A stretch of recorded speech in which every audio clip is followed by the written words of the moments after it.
Jai Gurudev students, welcome back to Bhagavad Gita chanting. Shall we start? Yes.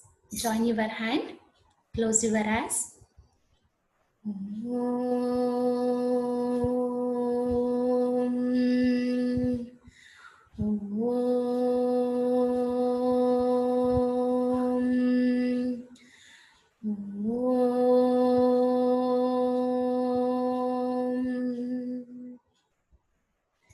Shrimad Bhagavad Gita द्वितीयोऽध्यायः सांख्ययोगः.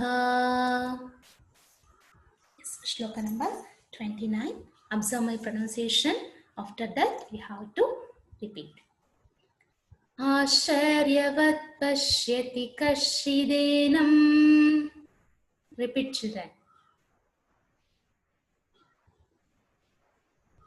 आश्चर्यवद् वदति तथैव चान्यः.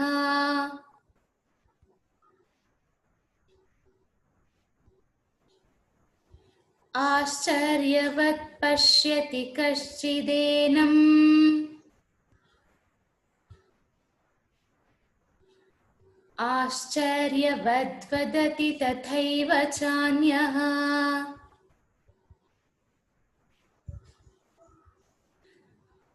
आश्चर्यवच्चैनमन्यः शृणोति. श्रुत्वाप्येनं वेद न चैव कश्चित्. आश्चर्यवच्चैनमन्यः शृणोति. श्रुत्वाप्येनं वेद न चैव कश्चित्. Yes, once again we will repeat the same shloka. Shloka number 29. आश्चर्यवत् पश्यति कश्चिदेनम्.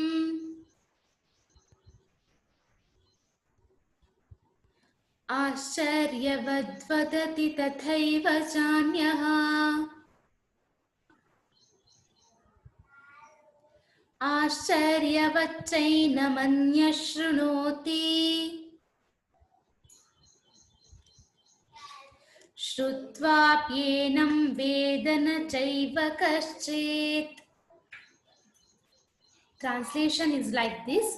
O Arjuna, this element of self or soul is a very deep thing.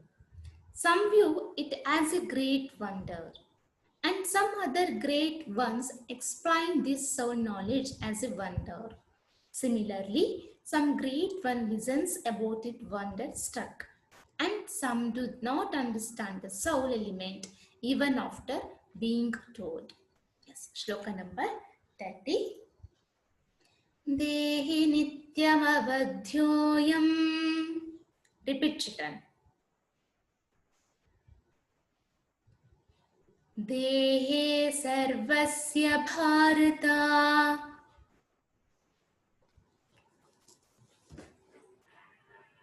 देहि नित्यमवध्योऽयम्. देहे सर्वस्य भारत.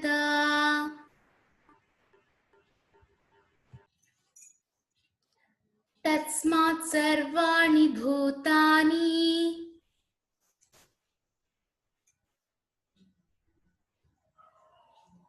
न त्वं शोचितुमर्हसि. तस्मात् सर्वाणि भूतानि. न त्वं शोचितुमर्हसि. One more time, same shloka. Shloka number 30. Dehi nityamavadhyoyam. Dehe sarvasya bharata. Tatsmat sarvani bhutani.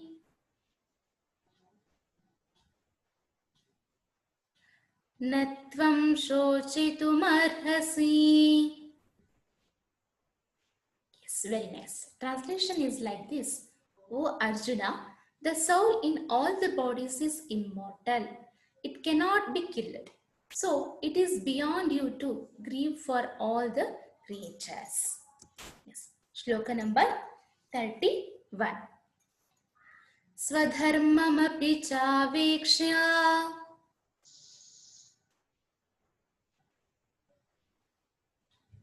न विकम्पितुमर्हसि.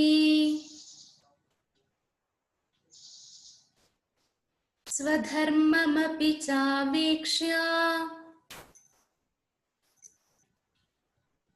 न विकम्पितुमर्हसि. धर्माद्धियुद्धाश्रेयः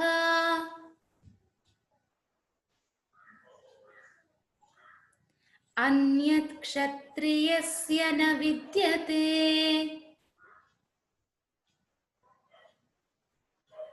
धर्माद्धियुद्धाश्रेयः अन्यत् क्षत्रियस्य न विद्यते.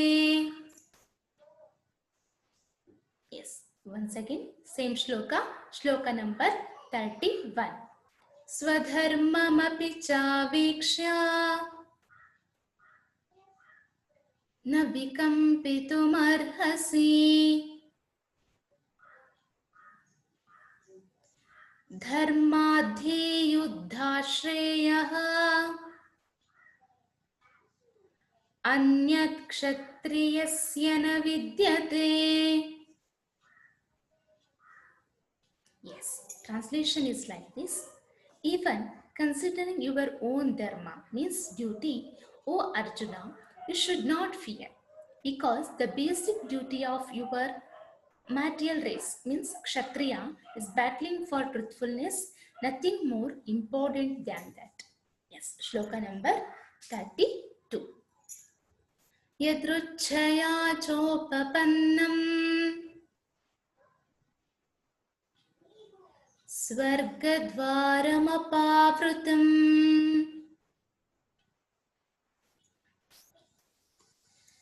Yadruchaya chopapannam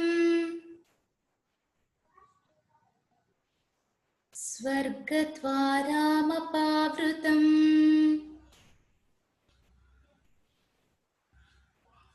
Sukhina kshatriyah partha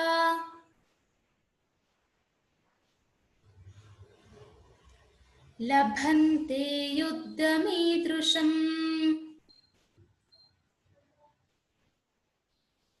Sukhina kshatriyah partha Labhante yuddhamidrusham. Yes, once again, same shloka, shloka number 32. Yadruchaya chopapannam Swargadvaramapavrutam Sukhina kshatriyah partha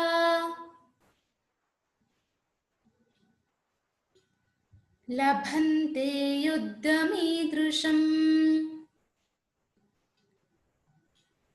Translation is like this. O Arjuna, such wars are like open doors to heaven and gifted opportunities that come to only fortunate warriors. Yes, students, today we practice shloka number 29, 30, 31, 32. Yes, 4 shlokas we completed. Keep on practice. See you in next class. Jai Gurudev, students.